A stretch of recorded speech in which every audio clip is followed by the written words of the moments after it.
Hello, buddy. Welcome back to the Tin Man Score channel.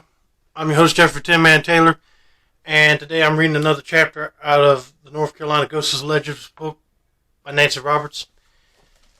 This one's titled Ghost of the Old Mine.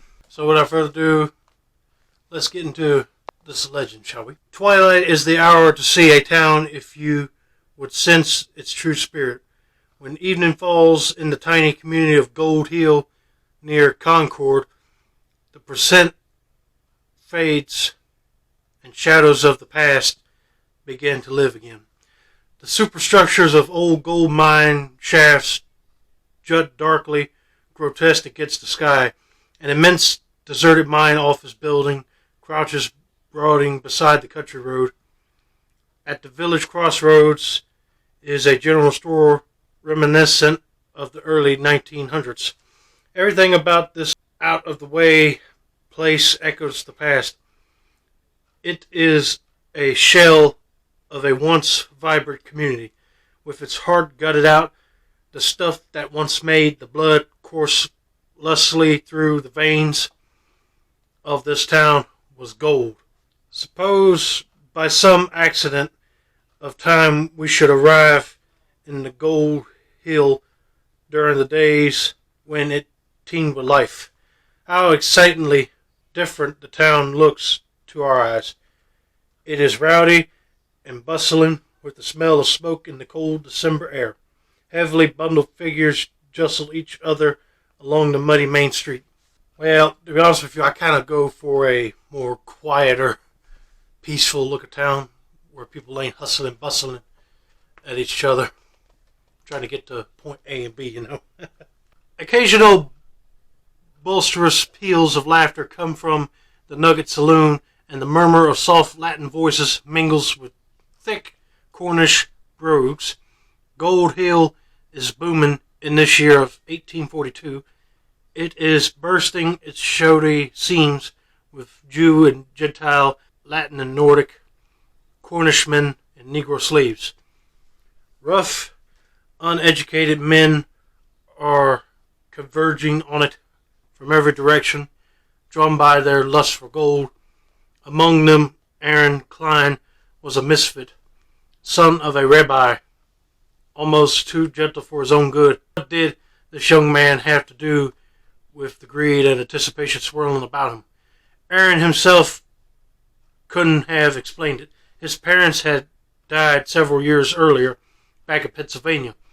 Just 20, this not quite boy, not yet man, had landed in Gold Hill. It was a week before Christmas, and Aaron leaned against one of the store fronts, watching a motley group stumble out of the Nugget. They might have passed him unnoticed if it had not been for the sharp eyes of Big Stan Kokla. His tremendous physique made the nickname well earned, and no amount of whiskey seemed able to dull his amazing bodily coordination. For reasons of his own, he had taken an intense dislike to Aaron. Some smile slyly had said it was rivalry for the heart of a lovely blue-eyed Cornish girl named Elizabeth Moyle. Oh boy, there's always got to be some love triangle in every story now, ain't it? Big Stan stopped abruptly when he saw Aaron standing in the shadows. "Have a drink, little Jew boy," he called out tauntingly. Aaron made no reply. The big man's face reddened. The muscles of his short neck bulged, and the ugly little eyes, too small for the coarse features, glared in hatred. One huge arm shot out and grasped the back of Aaron's neck.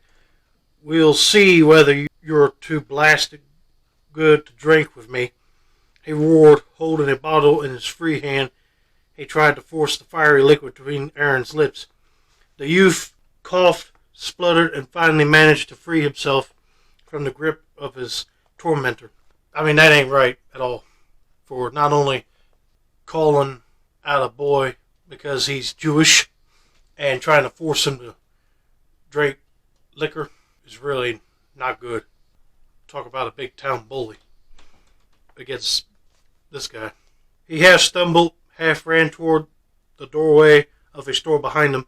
She doesn't want a sniveling, sick puppy. She wants a man, were the last words Aaron heard as he reached the shop's door safely. But Big Stan Kokala was wrong. He often bragged that he knew the shafts of the mine as well as he knew his own little shack. But he did not know women. It could not have been more than a week later when word that Aaron and Elizabeth would marry on Christmas Eve spread among the log cabin shacks and covered wagons of Gold Hill. They should have waited until they spread the word themselves. Now it's going to be a whole daggum gossip in the town. This big man, he's not going to like it at all. Every hour that Aaron labored in the depths of the Randolph mine, he hated it more. But the odorous work brought him nearer the day when he and his bride could go north and begin a new life together. As Christmas approached, young Aaron's happiness knew no bounds. Even the days in the mine's dark tunnels seemed to fly before he would think of the black nothingness of the 850-foot shaft below as the skip would lower him down to his level. Now he hardly thought of the water and darkness in the depths beneath his feet. The miners and their wives enjoyed jostling Aaron about his coming marriage. But there was one whom these crude but good-natured jokes only made more taciturn. Big Stan's hatred of Aaron had become a sea thing, burgeoning thing within him. Sometimes at the sight of Aaron, it would rise in his throat as if it must find release or choke him. A few nights before the wedding, Aaron returned to his tiny shack to find that a puppy he had been caring for was gone.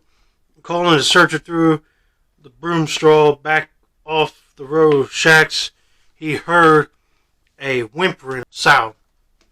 It came from the direction of the Randolph shaft. The whimpering ceased as he drew closer. At the entrance to the shadowy shaft, he found the still warm body of the puppy, its head crushed by a heavy blow, and then there must have been another sound, perhaps a half-mad roar of animal-like satisfaction.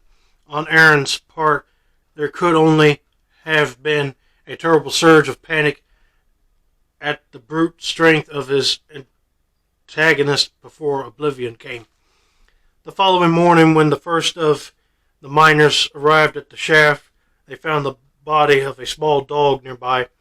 One of them dug a shallow grave for it with his pick, accompanied by raucous laughter from his comrades. He leaned on the pick handle, head bowed ostentatiously, and held a mock funeral service. Aaron Klein did not appear for work that day, and by the morrow the whole mining village knew he had disappeared as completely as if he had been translated. Elizabeth Moyle's eyes were like dark, sad windows where someone was dying inside. Big Stan came to her father and suggested lending a search party through the countryside around Gold Hill. Just so you'd been knowing if the boy but done harm, said he. The searchers returned cold and exhausted after walking for mules through the woods and fields and discovering not a sign of Aaron Klein. Yeah, he's not only upset about his dog, but he's probably don't want to run into Big Stan anymore. I mean, he could have just told this girl Elizabeth what he was doing instead of making her sad and depressed.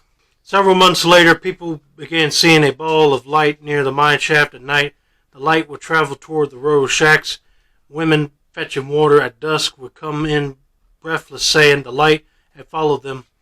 Some would say it was accompanied by a sound like a puppy whimpering. An occasional miner returning home late at night from the Gold Nugget would swear that the light had been close on his heels every step of the way. As the days went by, money continued to plucked with careless exuberance on the counters of the business establishments in Gold Hill.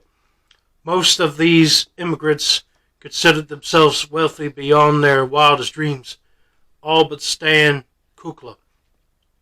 When his pudgy fingers touched the gold, he touched it as if he were caressing a woman. For Big Stan had deluded himself that this yellow dust could buy him the favor of the blonde Elizabeth. Even before he had set his rival plunging to his death in the depths of the mine shaft, the big man had worked secretly in the tunnels at night. The light from the candle on his cap would move methodically along the tunnel wall. It was a tiny flame which floated and bobbled in the sea of surrounding blackness.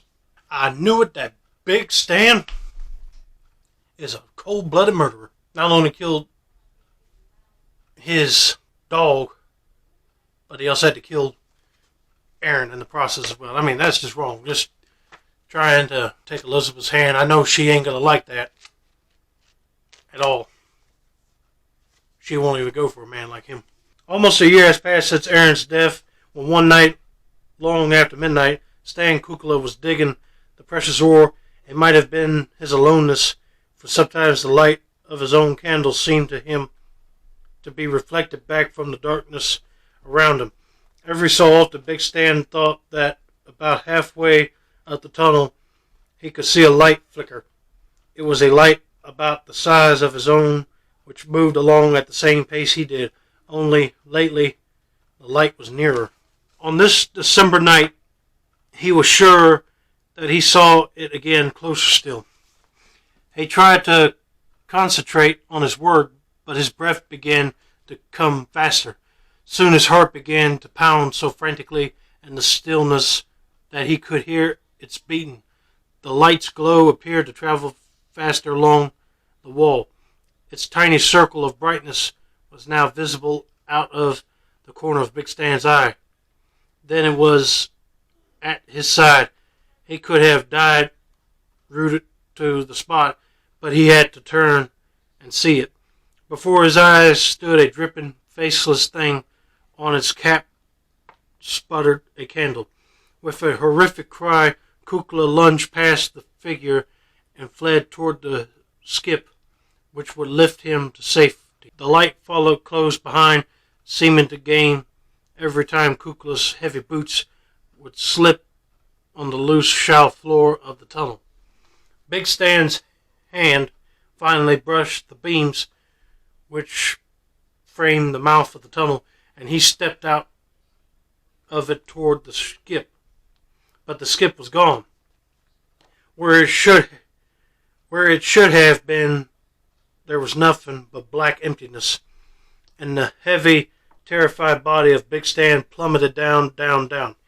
The following morning, the miners coming to work were surprised to find that the skip was not at the ground level. Pulling it up by the cables, they found the body of Stan Kukla, and judging from its appearance, he must have fallen many, many feet before he struck the floor of the lift. There was much speculation as to how he had met his fate, but all any of the men actually knew was that he must have entered the mine the night before, and after he had gotten off at his level, the skip had somehow continued to go down until it had reached the bottom of the 850-foot shaft. Man, that's a long way down. And if you didn't have light, you wouldn't be able to see the lift all the way down at the bottom of the shaft. Stories about the mysterious light, which seemed to come from the direction of the Randolph shaft, continued to circulate for a number of years. Shortly after the Civil War, it was seen no more. But the remains of the superstructure of old Randolph mine continued to loom tall and sinister. And here's a picture of the old mine that Stan Kukla and Aaron Klein worked at. So my guess is that Aaron's ghost came back, tormented him, scared him to death, literally, and he fell and met his fate. This is why you should not have no revenge or ill intentions towards any other people, because they could literally come back and haunt you. Okay, I hope you guys enjoyed this story out of this ghost book. Don't forget to like, subscribe, turn on those post notifications for more book reading content like this. This has been another successful installment of the Tin Man's Quarter channel. I'm your host, Jeffrey Tin Man Taylor, and I say that's a wrap. Have a nice day, buddy.